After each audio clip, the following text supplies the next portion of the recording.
How you doing out there, YouTube land and Facebook land? This is your boy Anthony Brown. Welcome to another episode of the Anthony Brown Show and this series called What to Do Wednesdays. We're going to jump right into today's series. And what this series is all about is individuals tend to inbox me, DM me, or email me different situations or different scenarios that's going on in their life or the lives of their loved ones. And I try to respond to these individuals via video. So I'm going to jump right into today's topics, but I want to just give you the disclaimer. Again, by no means am I a relationship counselor or licensed therapist, excuse me, a clinical psychologist or psychiatrist or anything. So the advice and the direction in which I'm giving you is just basically based on what I would do. These are the what if my scenarios based on your situations. Okay? So don't take anything literal, because the bottom line is whatever decision that you make is ultimately your decision. And so I try to read between 3 and 4 questions or 3 and 4 letters and respond. The first one is from Amber, age 19, Jacksonville, Florida. Amber says, "Dear Anthony, I've been dating this guy for about 4 to 5 months now. At first, we were all cool and things appeared to be going great. But now he has become very distant and sometimes takes a day or two to respond to my phone calls or my text messages. When I ask why so long to respond, he says he's busy or he was busy. I noticed also that my pictures have been removed from his Instagram page. He says I'm just tripping. What should I do?" Well, personally, I feel that this particular answer, Amber, is a shut and close case. And at age 19, you're so young, and the fact that you've only been dating for 4 to 5 months, you should not have allowed your heart to be so ultimately involved in such a short period of time, because one, you have your whole life to live, and you've put too much emphasis into this individual, and never allow an individual to dictate your happiness. You should be happy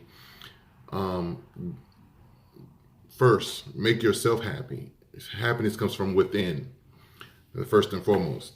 And the fact that this guy has, one, become distant, two, he's taking your pictures off of his Instagram, three, he's taking time to respond. Sweetie, you have been replaced. You are not the girlfriend any longer. You may think you are, but you are definitely not. You have definitely been replaced by someone else. Someone else or something else, but something else is occupying his time and space, because when a guy should be the chaser, you are the chasee. You are a female. You should always be the prize and treat yourself as such. You shouldn't have to be running after any man. Okay? So you need to value yourself and know your self-worth, and obviously you don't. So the fact that he's treating you as such is because you allow him to. Remember, no one is going to treat you any way that you don't allow them to. They're only going to do to you what you allow them to do to you. So the fact that he's doing this is because it's okay with you, and it's continuing to go on for such a period of time because you let it happen. And the only person that can stop it from happening is you. So right now, you have been totally replaced in this situation or relationship. I'm not even going to say relationship, this situation. And he has definitely moved on to someone else. Not necessarily bigger or better, just someone else that has sparked his interest and captured his attention at this point. And it is no longer you. If in fact you guys are having sex or still having sex, most men are dogs, and they have a dog-like nature. So the fact that you're giving him your sex and your body, he's by all means going to take it. Doesn't mean that he's your boyfriend. It doesn't mean that you're his girlfriend. Just means that you're giving up your body. That's all it means. So stop giving up your body. Stop giving up the goods when he's not displaying a good, worthy man. He's not worthy of your goods. So I hope that helped you, Amber, and good luck in your situation. My next letter comes from Kevin. Kevin, 29 years old in Nevada. Says, I've been in a 5-year relationship with a girl of any man's dreams. She's been dropping hints regarding marriage. I can't marry her because for the last year, I've been sleeping with her mother. What kind of shit is this?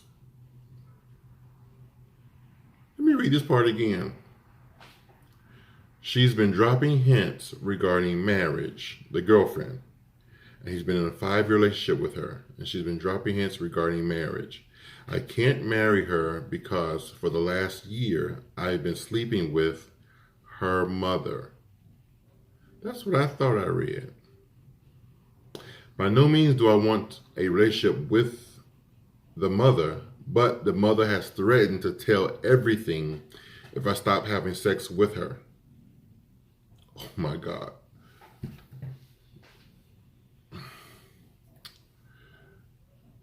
My conscience won't let me move forward in the marriage, and I want to call it off with the mother. Anthony, what should I do?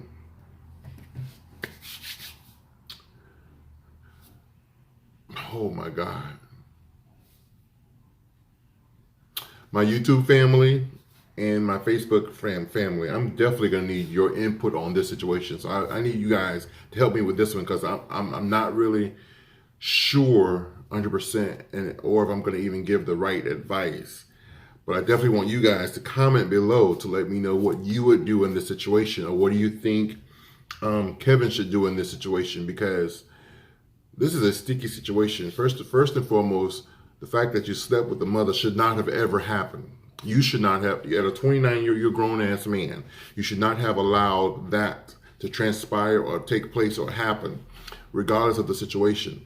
The fact that you're madly in love with her daughter alone should have prevented whatever happened or transpired between you and the mother from happening. So, and whatever she held over your head that made you a weak ass man, or as they say in my hood, a sorry ass nigga, to even allow such something to happen. Like I said, it should not have. I think in good faith, if you and the girl have been dating for 5 years and she has not detected anything thus far, by all means, I think you should come to her and come clean and let her know what's going on. Let her know that, hey, your mom is blackmailing me. She's threatening me. She's holding one over my head. Yes, maybe the first time I did it, I cheated. It was a mistake. Okay, that can probably be forgiven. But from that point on, it was no longer your good conscience to do it. It was now the mother holding something over your head with peer pressure, or threatening your relationship, or whatever. I think, and I could be wrong, and like I said, people, please, Facebook family and YouTube family, Kevin needs our help. So I definitely need you guys to comment below to let me know what you would do, or what you think Kevin should do in the situation. So I and Kevin need to hear from you guys. But I think you should come clean and tell the girlfriend, the fiance, the truth. Come clean. Risk whatever's going to happen, because one way or the other, the mother isn't going to stop. The mother isn't going to pull away. And it seems like at some point the mother's going to want to become, she's going to want to reverse the roles from being the side chick to being the main chick. She wants you to leave the daughter and become her number one. I don't know if, because you didn't mention in your letter, if there's a boyfriend or a husband figure involved with the mother and you're the side nigga or you're the side piece. Because right now the mother is your side piece. Not willing, but she is your side piece. So, oh my God, this is definitely a tough one. And I understand that it's bothering your conscience, so that means consciously and emotionally, you appear to be mentally a good man with good intentions. But the fact that it did happen the first time puts you in a bad situation or bad space, kind of puts you in the doghouse, so to speak. So, but I would definitely come clean with the girlfriend and let her know what had transpired, why it transpired, and what's being said from the mother aspect. At that point, either the girl is going to believe you and trust that you wouldn't do it anymore, and so when the mother does come to her, she already knows. She's gonna hate her mother and be angry. If she decides to stay with you, she's gonna hate her mother and be angry. But nevertheless, that's her mom, and it may not change anything. They may not speak for a while, but they'll come around, and forgiveness may come in because of the fact that that's her mom. But she may never speak to her mom again. You never know how it may go one way or the other. The mom may even turn the tables and say that you raped her, or vice versa. From her technically molesting you, the mother may even say that you did that to her. So I mean, it could go any way. Just be careful, and oh my goodness, keep in touch with me. I want to hear how that, how this situation all pans out. Let me know what happens. And again, Facebook family and YouTube family, definitely comment below to let Kevin and myself know what you would do in the same situation if you were Kevin. Because I'm not sure if I gave some sound advice or the best advice. So I definitely need you guys' help. Please help Kevin out. My third and final letter is from Sarah, 27 years old, New Jersey. I've been working with this company, a Fortune 500 company, for a few years now. There are promotion opportunities within the company. Well, my boss said the only way that I can move up and be guaranteed a promotion, I'd have to sleep with him. I have no proof of our conversations. I feel very uncomfortable working around him. Anthony, what should I do?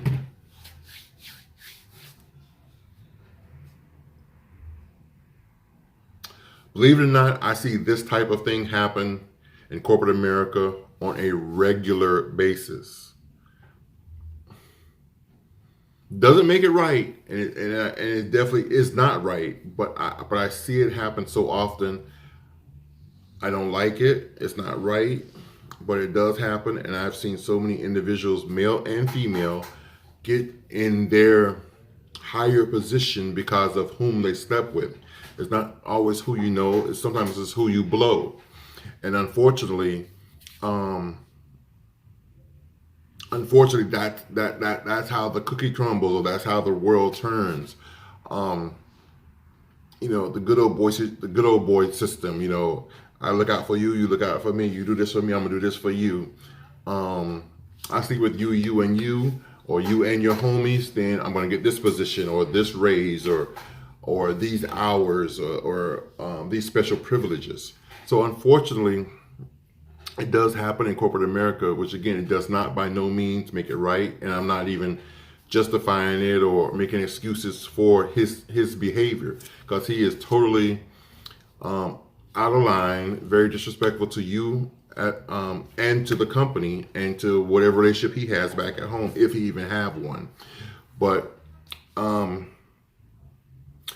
what if Sarah?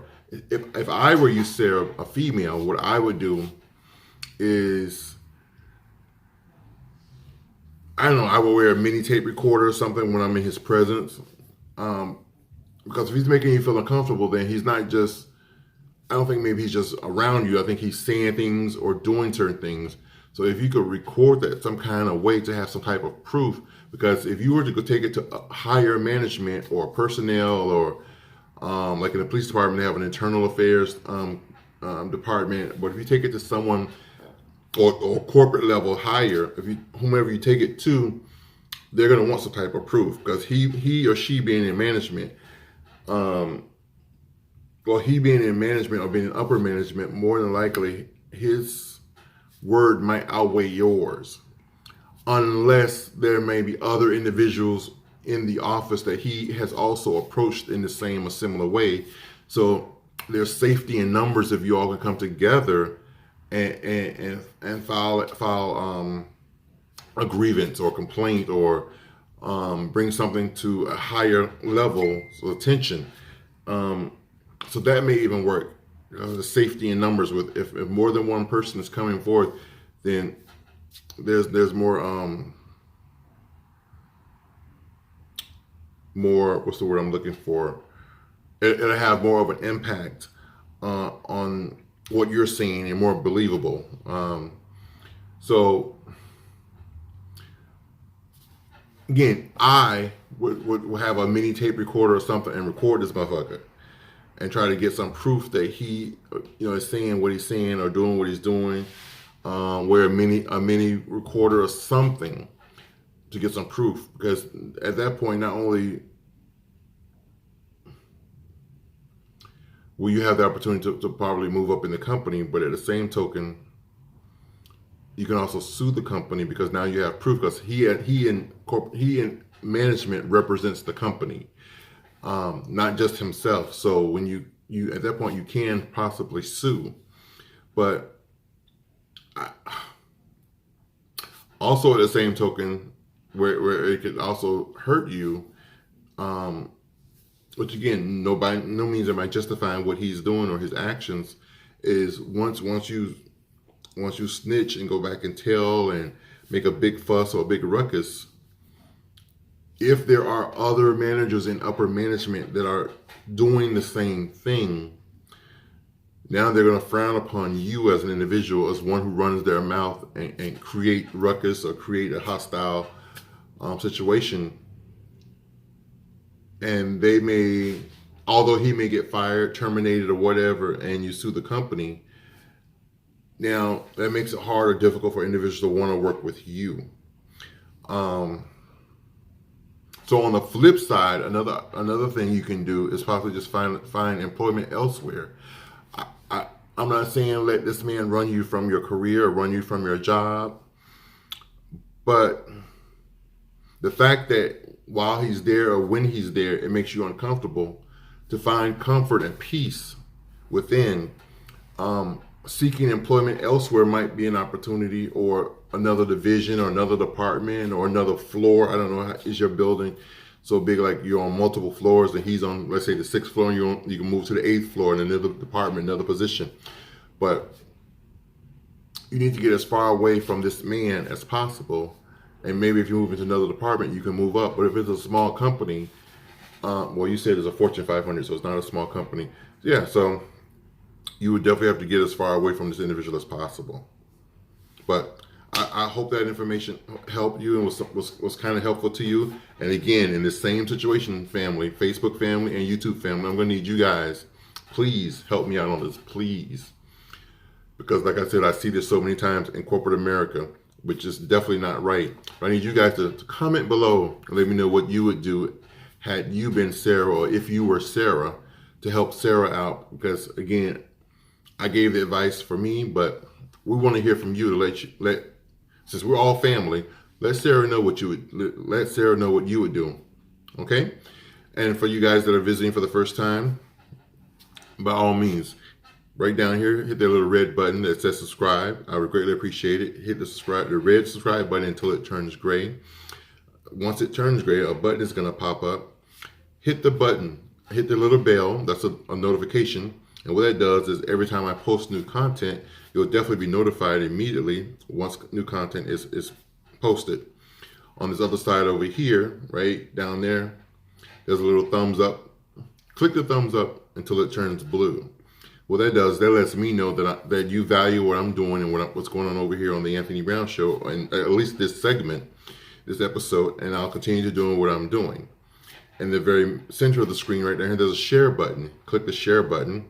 I would greatly appreciate that as well, that you're sharing this video on your social media so that your friends and family can come to see what's going on over here on the Anthony Brown Show on this episode of What to Do Wednesdays. That concludes our episode tonight, and I greatly appreciate and thank you all for viewing. Have a wonderful night, and see you next week. But comment below, everybody. Please, please, please comment below, comment below, comment below. I can't stress that enough. Comment below. Love you guys. Talk to you later. Bye-bye.